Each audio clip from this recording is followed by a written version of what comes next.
What's up, everybody? Welcome back to another episode of the Sports Weekly podcast from the Iowa State Daily. Like always, I'm Brett Twellmeyer, sports editor, and I'll be your host, and I'll have my co-hosts introduce themselves. What's up, guys? Assistant sports editor Pavel Markovic back with you. Hi, I'm Katie Schaefer, sports reporter. So the football season took kind of a big blow, I would say, in the Big 12 championship game. Arizona State was just on rails in this one. They take down Iowa State 45-19. I'm glad we got to go. All three of us were there at the game. It was a lot of fun, the whole trip, the whole everything. The game itself, not so much. Besides the first quarter, Arizona State just kind of dominated this thing. It got ugly pretty fast in the second half. Yeah, I'd say the highlight from this trip, obviously, if we won, it would have been that. But the trip, obviously, was highlighted by, I think, our Buc-ee's trips. Oh, yeah. Buc-ee's, by the way. Not sponsored. No, of course not, no.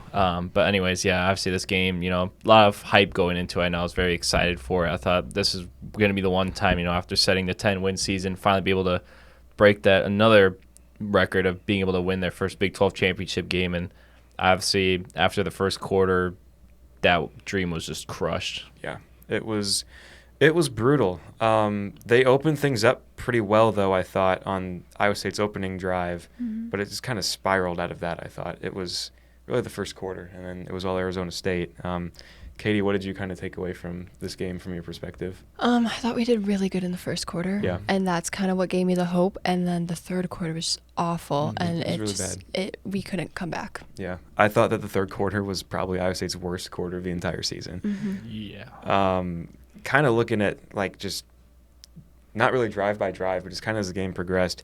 Opening drive, Carson Hansen, I thought, was the go-to guy. And I'm surprised that they didn't use him throughout the rest of the game. He caught 3 passes on that drive, including the 3-yard touchdown on the fake handoff, and they dump it off to him. I thought it was a great play design from Mauser right there.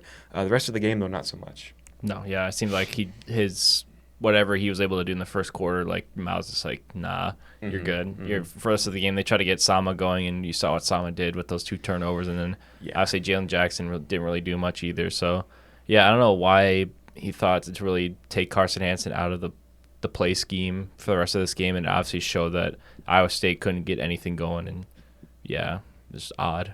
The rushing attack was just not it. They spread it around. Carson Hansen was still the leading rusher in the game, but only 52 yards on 10 carries. They just could not move the ball on the ground. Even through the air, they couldn't really as well. Rocco Becht, again, just kind of had a regular Rocco type of game. Completed 60% of his passes, just over 200 yards passing, 2 touchdowns and a pick. So he kind of did what he did, but this time it just was not nearly enough. It was rough. No, when Rocco performs, he usually has Jaden and Jalen to back him up, and even they were off their game. It was still rough for them. Yeah. And you saw receiving game also, he didn't really spread the ball around. It was kind of obviously mainly targeted for Higgins and Knoll again, but Burkle got a little bit in there too, 5 for 34, and then obviously Carson Hansen 4 catches for 1 yard, but I know most of those are TFLs, so it didn't really count for the overall yards he kind of had in this game. But yeah, obviously Iowa State tried to really abuse that Arizona State rushing defense, because I know it kind of worked against Kansas State, because Kansas State going into that game had the best rushing defense, and it obviously worked for that. But Arizona State, I think, was right behind Kansas State, and they did not allow Iowa State to get anything going on the ground game. So, yeah, in total for everyone who rushed, 32 for 127, no touchdowns. It's too many carries with too little yards and no scores. So that's really the telltale of it. And they couldn't really rip off big runs either. The longest run was Abu Sama with 16 yards, so that wasn't really great in itself either. Receiving-wise, though, I thought Gabe Burkle was on it that opening drive. He had 3 catches for 24 yards. And again, just like Carson Hansen, really, they didn't really do a whole lot the rest of the game. Burkle had those 2 catches on the opening 2 drives for Iowa State's offense where he got them in a goal-to-go situation. And they scored on both of those, but after that, it's oh, okay, good job, Gabe. You did your part on those 2 drives, and now you're gone. Yeah, pat on the shoulder. And Bramer was hurt too. Yeah, he was just there as a decoy the whole game. Use Burkle. He was working. he was doing what he had to do early, and then they just go away from him completely. I don't get it. Yeah, they obviously showed in the late in the season too. Even before this game, Burkle was that solid option behind Higgins and Noel, who's starting to emerge as that third option, like we keep talking about all season, and it worked. Obviously, like you said early in the game, and obviously later in the game, they didn't want to throw it to him, and they really only focused on Rocco either throwing it to Higgins or Noel, or obviously trying to run it with Sama basically. And none of those options worked, and it felt like they really didn't try to make a lot of adjustments to make it happen, just because of the fact how how stout their defense was, and the fact that Arizona State was able to glide through that Cyclones defense, who was battered to hell. I mean, look at Malik Verdon, man. You saw his arm all tapered up. He looked like a robot out there. Like, he didn't really get used a whole lot, because he literally just tried to be out there. It looked like kind of like a Brent Bramer situation where he's like kind of a decoy. He was really like trying to be out there as like a main factor in the game. So yeah, I don't know what to think, man. It just yeah. There was really one guy in Arizona State who just kind of took over. Katie, why don't you tell us about what Cam Scadaboo did to Iowa State's defense? Oh, Cam Scadaboo. He did great. He maintained all the touchdowns. He was unstoppable. Yeah. There was no match. Like, we didn't even try. It was so clear that the ball was going to him. It was so clear, like, throughout that he was going to be the main person for Arizona State. And I don't know why we couldn't execute a great defense. Even if you just look at his first half, I mean, he had 10 carries for 140 yards in the first half. That alone is incredible for an entire game. He was kind of a little bit limited in the second half, but Arizona State already won the game at that point, so it didn't matter. Finished his day with 16 carries, 170 yards, 2 rushing touchdowns, and through the air, he made an impact as well, 2 catches for 38 yards and a touchdown. So again, he was just everywhere he needed to be. He broke tackles like nobody's business. He made Iowa State's defense look like Pop Warner out there. Yeah, I was say it looked like Swiss cheese. Like, they didn't look like they're playing out there. Yeah, and you even talked about beforehand, we kind of expected this, or at least Scadaboo, to be a problem. Like we talked about, got to play a lot of these good running backs in the Big 12. R.J. Harvey, Taj Brooks, Devin Neal, and now you got Cam Scadaboo. Yeah, even Caleb Johnson from Iowa, another top running back. Yeah, not even talking about Big 12. And, yeah, I mean, Scadaboo's a different animal, man. Yeah. I call him the white Marshawn Lynch because of the way he's able to break tackles. I mean, that one, I think it was his longest run of the day. He was just shedding off tacklers. I was like, oh my, it's a thing of beauty. I'm not gonna lie. I'm giving credit where credit is due. That was just amazing to watch. Just being able to see a caliber of a player like that was just unbelievable to see. And obviously, he just made Iowa State's defense his person. I know where you were going with that. Yeah, I see you. Scadaboo also threw a pass in the game. It maybe should have been called intentional grounding, but whatever. It wasn't. Would have made a difference. No, it wouldn't. They scored a touchdown on that drive, so it obviously didn't matter. No, yeah. I don't know. If you take Scadaboo out of the game, if they had maybe a different running back, I still think Iowa State loses. Yeah, I mean, you saw, I think, Jeff Sims or DeCarlos Brooks were the next running backs for Arizona State, and they didn't really do too great, 6 for 30, 31, and then obviously 5 for 12 for the other. So didn't really do too much. Obviously, if they were in a different game, but they're also built differently than compared to Cam Scadaboo. Right. I know Miles Persian, Jarrett Singleton's talking about the low body of Scadaboo being able to break tackles, his legs, obviously, especially being able to be so forceful is just kind of obviously what helps him be so great. Yeah, another player who's great for Arizona State was Sam Leavitt, the freshman quarterback for them. Katie, what did you like from Leavitt in this game? What did he kind of do to just torch Iowa State? When I thought he was so good with his playmaking abilities. Yeah. I think that Iowa State took forever to run the ball and go down yardage and whatever, but Sam was so efficient. One of the things that I thought Beck struggled with was it was so clear for Arizona State's defense to know where the ball was going because he was so on path. He made eye contact. It was so clear where it was going, and Sam didn't. And I think that executed it, and that's honestly what kind of gave them the lead a little bit. Yeah. We talk a lot about, with that too, of Rocco's ability to use his legs as well. Sam Leavitt, I thought his ability to extend plays, to get upfield, to get the rushing touchdown he did as well. I thought he was incredible on both ends of the game, throwing the football and running the football. I thought he did very well. I think he's just got a natural athletic ability to him, and I think that he's if he can stay at Arizona State, they're going to be good for quite a few more years with him. Well, I'm very excited what Levitt has, the kind of potential he has to kind of grow as a passer. I didn't even realize he's a freshman too. He's kind of just like very young, and you see what he's doing at these big game moments. And now he's already a Big 12 champion. Yeah, now he's in the college football playoff. About waiting, I don't remember who he's awaiting in the college football playoff. It's either going to be Texas or Clemson. Yeah, let's hope Clemson. Clemson. But yeah, nonetheless, Levitt didn't really have to do much. I mean, 12 for 17 through the air, but a lot of his passing yards were from those long passing plays. I think the one big one, was it to Melquan Stovall, 63 yards, and I think I think it was the fourth. Was it the fourth down one? I think it was. That was. Yeah, and obviously, great on Iowa State for run committing, but I think Bo Freeler got a little lost on his route, and obviously Stovall was able to run wide open, and the pressure wasn't able to get to Levitt in time, and just lofted it up there right in front of the Iowa State defender, and was able to convert not only for fourth down, but get them within scoring range, which I think they converted right away. There were a lot of plays I thought that really swung the game in Arizona State's favor, but that one was probably the first one. That fourth down they converted, I think it was on their second drive of the game. Iowa State holds them to third down. They go to fourth down, and I thought they were going to punt the football. Yep. But Arizona State's an aggressive team. That was a championship moment from a championship team. Yeah. To say that we're going to go for it on our side of the field early in the game and make a statement like that. I mean, good on Iowa State, though. They should have run committed, and they did. But I feel like the fact that Jordan Tyson, their leading receiver, was out of the game, that kind of opened the door for a lot of other guys, especially Melquan Stovall, who had that 63-yard catch, who set up that score for them. They executed their offense to perfection all day long, and they really had that big play ability to do it too. Yeah, and you thought really, obviously it was known that they were able to be run first with Scadaboo like they did all season, but still what Lev was able to do thought he kind of struggled with just these other receivers. I think Xavier Guillory was the other guy who's next up on the receiving chart besides Scadaboo. He had 2 touchdowns. he had 2 touchdowns, and he only had I think he had less than 300 yards before this game, and he's able to step up. I think it's more late game that he kind of did, but Stovall, what hasn't really been known for Arizona State, but then was able to make those big plays and those big moments for his team, and that's what, like you said, kind of happened. I think it was, like you said, the second drive, and even during that second drive too, I want to talk about right after that happened.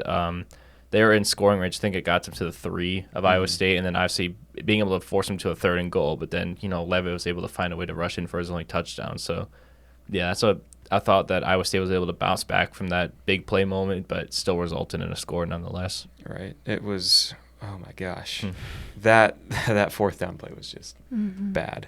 That was where I thought it ended. There were a couple other plays in the first half, second half, obviously, that really swung the game in Arizona State's favor.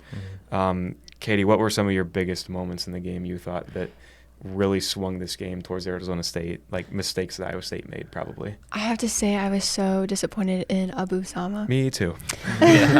He's a great player, and he had that great game, probably his best career game against Kansas. Kansas State last year. Yep. Snowmageddon. Yep, thank you. And I thought he was great. I thought he was ready for the Big 12. I don't know what happened. I don't know if the pressure got to him, but he had 2 fumbles, and that's so embarrassing. To have it happen. See, okay, I'll go back to my preseason predictions. Our article that we did, I had Abu Sama as my Offensive Player of the Year for Iowa State. That obviously did not happen. And I hate for him that his biggest mistakes of the season came in the biggest game of the season. I agree. So unfortunate. Rocco also had his interception in the middle of those 2 plays as well. Yeah, that was rough. That really just sealed the deal. Right. Yeah. I kind of zoned out, started pre-writing my article after Rocco threw that pick. Kind of thought it was over at that point, and it kind of was. Yeah, basically what it was. Arizona State was able to capitalize off of all 3 of those drives. I think they scored on each one of those drives. All touchdowns, yeah. Yeah, all touchdowns, very Kansas reminiscent of terms of how many times they scored on their drives compared to the amount of times they punted. Same amount of points, too. Yeah, they only 45. punted once during the whole game. Ouch. Yeah. Well, that would make sense because those 3 drives that they scored on, they had a short field on all of them. So it was really just taking advantage of getting those turnovers, taking advantage of a short field, and they just, again, Arizona State dominated every part of this game. Yeah. Passing, running, forcing turnovers, defense, and obviously most importantly the scoreboard. Yeah, and I feel like I know we talked about another moment where Iowa State could have had maybe momentum change. Was I know it's kind of controversial, the pass interference potentially to Carson Brown where Rocco Beck tried to throw. I think it was the second drive in the second quarter, because I know the first drive in the second quarter was kind of running over from the first one, or carrying over I should say, but then that one was kind of swung right there. I know Conradi missed that field goal afterwards, and I think after that moment was kind of the for sure moment. Like, yeah, this is the final nail in the coffin, even though it's only in the second quarter. Yeah, I didn't like the way that Iowa State ended the first half too, because Arizona State Iowa State had time to score. They had I think 2 minutes 46 seconds on the clock, something like that, or 2:39, whatever.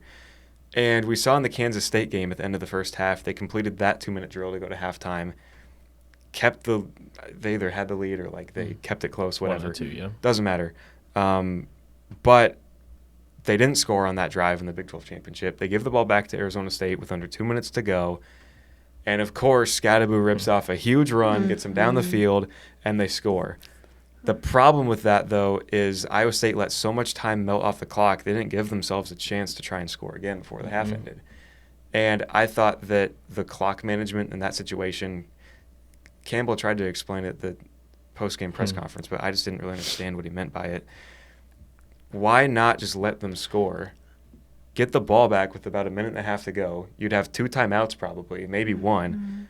But to kind of just give up like that, I didn't really care for that decision. No, he took full ownership of how bad the management, time management was. But, you're the coach. It's the Big 12.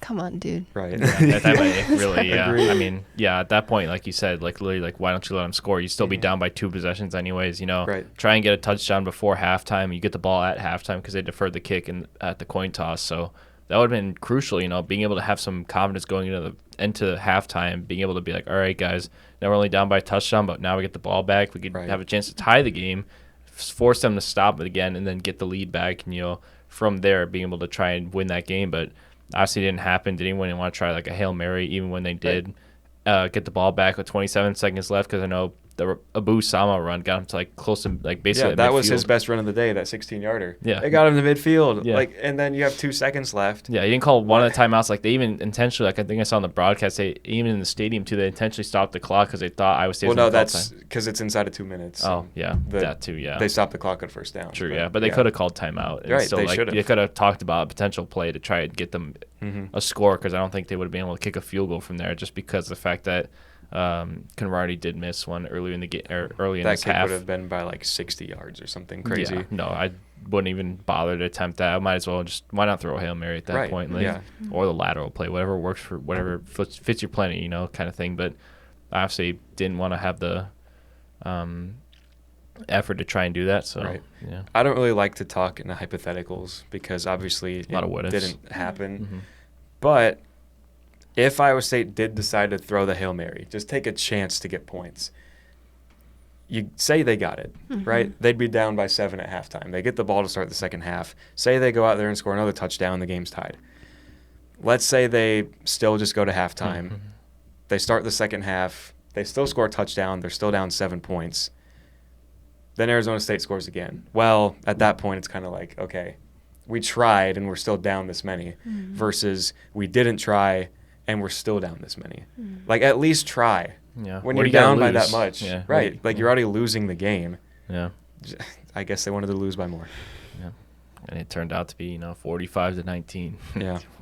And those last 9 points were just garbage time. The fourth quarter was entirely just garbage time. Yeah, they literally, Arizona State put in their backups, obviously showed scoring 0 points from their backups, and Iowa State scoring 9. And I think it was the third or fourth quarter, I can't remember which one, where Rocco Beck got the targeting call. Yeah, that was kind of a big. Yeah, because I was trying to remember which play it was. Yeah, because Moberly was in there too. Yeah, because he I think it was the fourth quarter, if I'm not mistaken, because I'm just trying to think of fourth quarter. First, coming out of the start of the fourth quarter, that was the play where he got targeted in the head, and that's what forced the Arizona State player to get kicked out of the game. But even then, Rocco Beck had to be forced out of the game because I honestly thought he had a concussion, being able to be hit like that, and his head going to the ground like that. I thought the worst for a minute, but luckily he was able to come back in later and still shows some semblance of life, just throwing that touchdown to Jalen Noel. But obviously, didn't matter. And even when they showed they've had Connor Moberly in, like the game plan wasn't really there for him because they didn't prepare for Beck to get hurt. Yeah. I liked what Beck, after the game, him and Campbell were talking about it, of he wanted to get back in the game. Mm-hmm. I think that says a lot about Rocco and the type of player and person he is, though. Mm-hmm. For sure. Yeah, just being like, I want to be out there and, play with my team, try and help them get back into this game any way that I can. Mm-hmm. So I think that says a lot about him. Yeah, I give credit where credit's due for him, very admirable quote. Mm-hmm. Mm-hmm. After the game, though, it was probably obviously the most somber I've seen the players, at least. Mm-hmm. It was rough, honestly, to sit through the media, talk to them. J.R. Singleton was just visibly upset. Jalen Noel was too. Miles Purchase was down. Mm-hmm. Rocco kept a good head on his shoulders, though. Yeah. I thought that he was as good as he could have been for, the game that he had, the game that the team had. Yeah. Yeah. Yeah. I know JR kind of uplifted the team, too, talking about how, like, the bowl game, this season's not over. You don't want to just end it off like this. And I know, obviously, it hurt the loss. I think Jalen Noel's, like, the one person I saw was, like, I think he just was coming off of tears. Like, even when he did talk, he's very emotional. Like, it's hard to put words together for him, just the amount of work that he's put in this season. His last season with Iowa State, from how much he's been through now in his fourth season, about to hopefully be able to get into the NFL, which I think he has a good chance to do. But, yeah, just for the way this season has gone, obviously these players are not happy with the result just because of what they've been able to accomplish and how it kind of ended. Yeah. Katie, I think that your perspective from the season is kind of interesting because I take it you went to a lot of, if not all of the games at Jack Trice Stadium. I went to all of them. Yeah. So you were there, like, fan mode, getting to see it like that. Then you go to Arlington with us and, right for the game. How did you kind of see this whole season play out the way it did from the stands? And then to be there in Arlington, to see it kind of culminate with this type of game, just what's your take on all of that? I'm going to be honest, when I went there, I kind of felt like a bad luck charm. Oh, no. Just because we lost. Yeah. But I think from the stands, I really enjoy it just because the atmosphere is so good. Mm-hmm. And you can't, you can feel the pressure, yes. But in that situation, it was so much more interesting writing about it, I thought. Yeah. Yes, there's still so much pressure, but after the game we had, it was so disappointing. And I had to accept it at that point. And I saw the team grow, and I saw how well we've been doing. Yep. And I have to say, I really admire Rocco because in the post game, he was talking about how he stayed on the field after they lost, and he talked to every single player that was returning and saying, "I promise you, we'll be back." And I think that's great. Like, after the season we've had, and yes, a lot of our great players are leaving, I have no doubt that, with the new transfers coming in and with so many people having so much more experience, we'll do great next year. Yeah, I hope so. I think they can come back. I think that there's a lot of confidence. They made it this year. The conference is still, I would say, probably wide open next year. There's going to be a lot of teams vying to get either back to the Big 12 championship in terms of these two, or get there for the first time, teams like BYU, Colorado.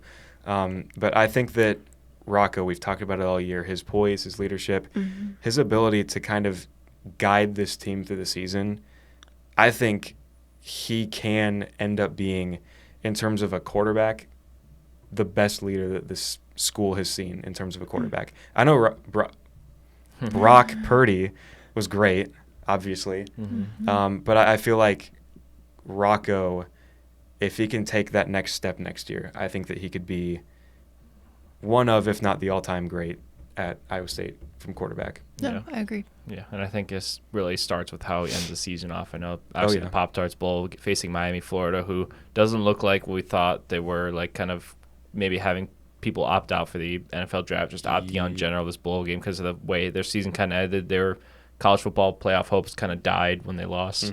So, facing Cam Ward, too, is going to be rough for this defense, which we'll get into when we preview that game. But, nonetheless, I feel like what Rocco Beck does right now in this moment, what he does against Miami will be crucial, I think, for what he does going into the next season, because I know it starts a little bit earlier because they have to go to Ireland to face Kansas State. So if he wants to be that type of leader quarterback that he wants to become, I think it just starts with how he ends off the season, because it's still a chance to get 11 wins. Never happened before. We saw it never happen with 10 wins, but now he can get 11. Still counts towards the record. So that's what JR was talking about in the game. Opportunity to do 11. School's never done it before. Nope. This school's already accomplished so much this year.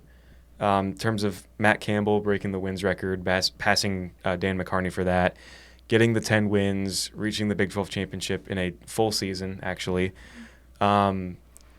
It's disappointing. I'm not going to lie. I've watched this team my whole life. So I haven't watched as many seasons as, a lot of other Iowa State fans, and I feel for those people. This was supposed to be the moment, right? This was supposed to be the year that they defied the odds, ran through the gauntlet, they got the 10 wins. This was supposed to be their time to win the Big 12 championship. Yeah. It just didn't pan out. Campbell has proven, though, that he is the guy that can lead this team. He's brought them there a couple times in the past 5 years. I have no doubt he'll lead them back again. And he just signed a contract extension through 2032. So he's here for the long haul. There's been a lot of talk in recent years of him leaving the team. I don't really see that happening. I think that Campbell sticks it out until he at least finally reaches the mountaintop of the Big 12 and takes home that title. Yeah, I feel like right there, and then he can think he's accomplished all he can do for Iowa State. I know college football playoffs still exist, but it's really hard to even do that with the SEC and the Big Ten. And the Big Ten too, even some ACC too. It's just really hard to do. It's really tough to be able to beat those caliber of teams, but Campbell's really striving for right now is to find maybe a third time's a charm for Campbell. First time 2020 wasn't able to do against Oklahoma.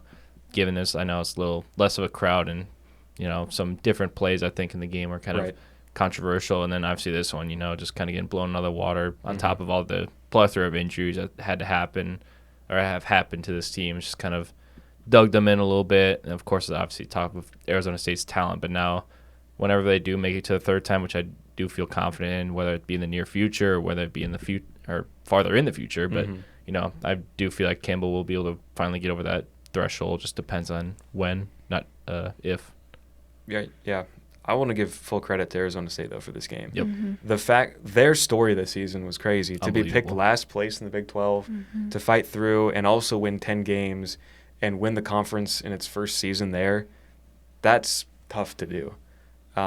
Their coach, Kenny Dillingham, yes.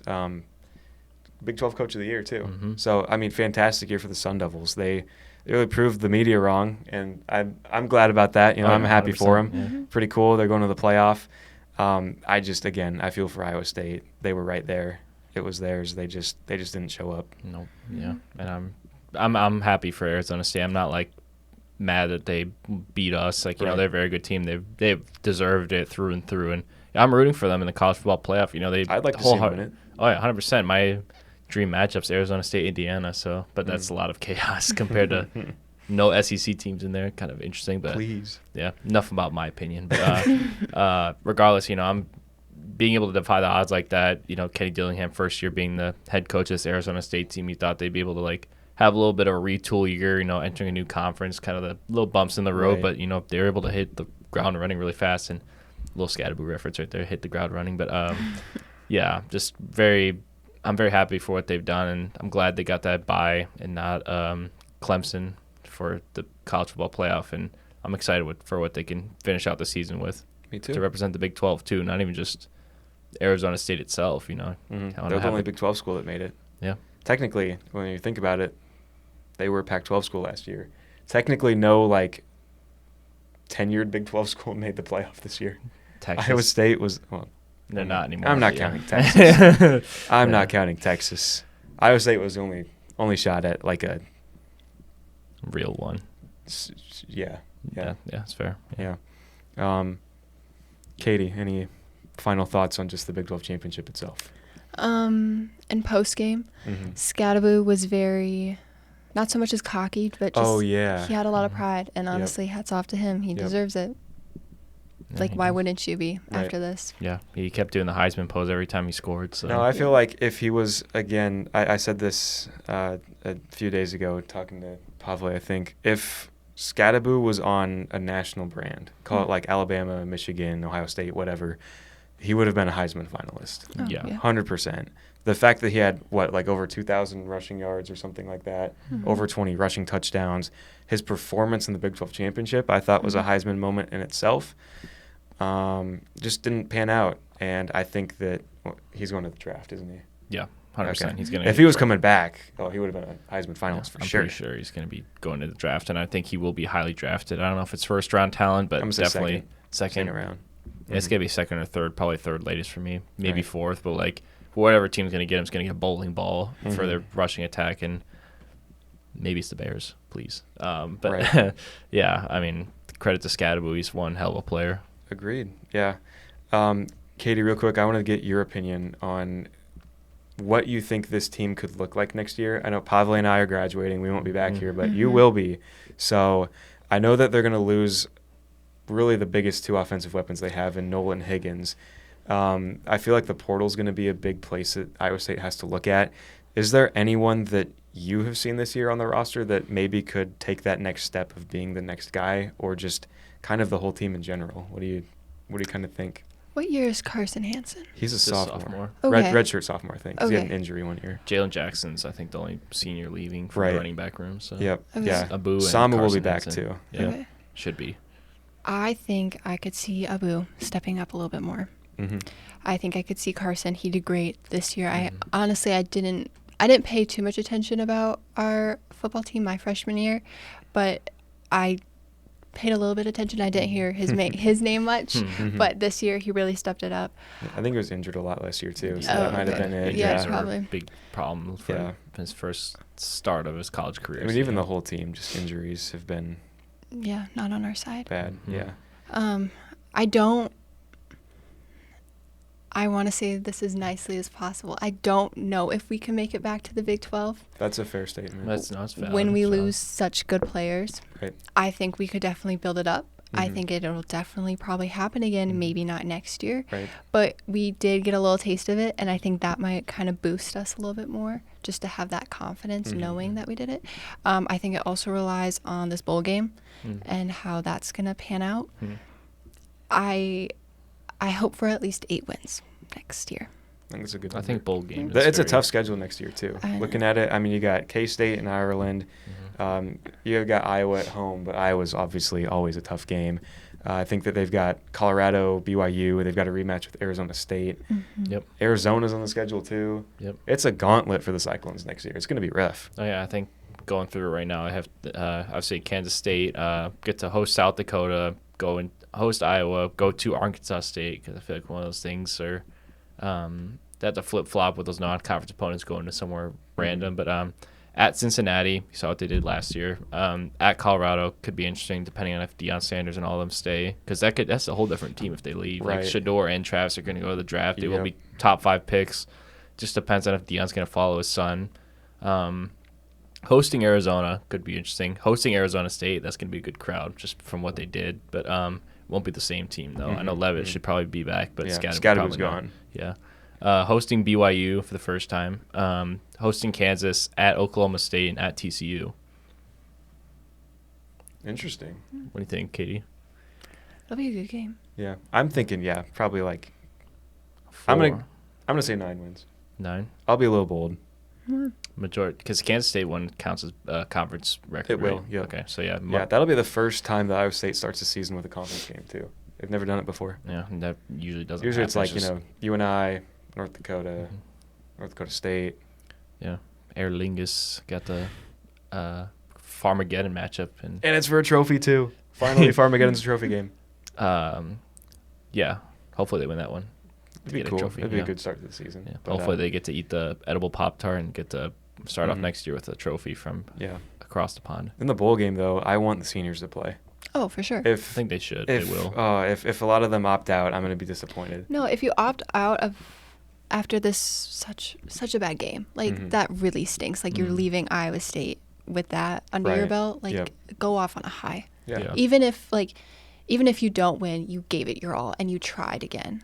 I feel like that would mean a lot. Yeah, I liked what Jalen Knoll said right after the Big 12 championship game, though. He said, "I am going to play in the bowl game." No. Yeah, he made a firm commitment. He's not like, we'll see type of thing. Like, I think he said, like, all the seniors would also play. I think he's, like, speaking for them, but I'm not sure if they're all will. I'm assuming they will because I don't think I think they're all, like, tight-knit group to think, like, no one's, like, for themselves type of thing. Like, no, I'm going to save myself for the draft, like, type of thing. Like, I don't think any of them would, I think they all want to go on a good note. Like, they've been through so many up and downs. Yeah, so many up and downs. Yeah.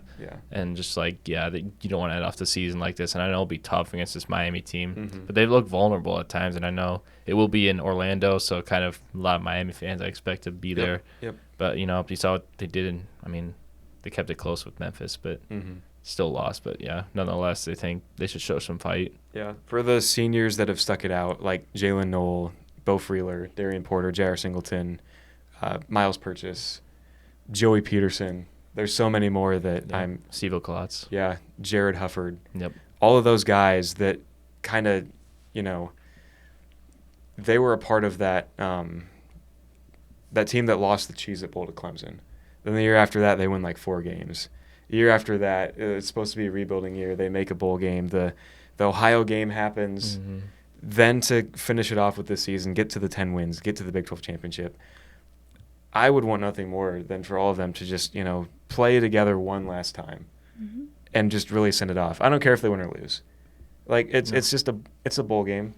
It'd be nice if they won, but, just for them to be on the field one last time together, I think would be really special. Yeah, and I feel like, obviously I think a big reason if they win or lose will depend on if they're able to stop Cam Ward. And if he plays.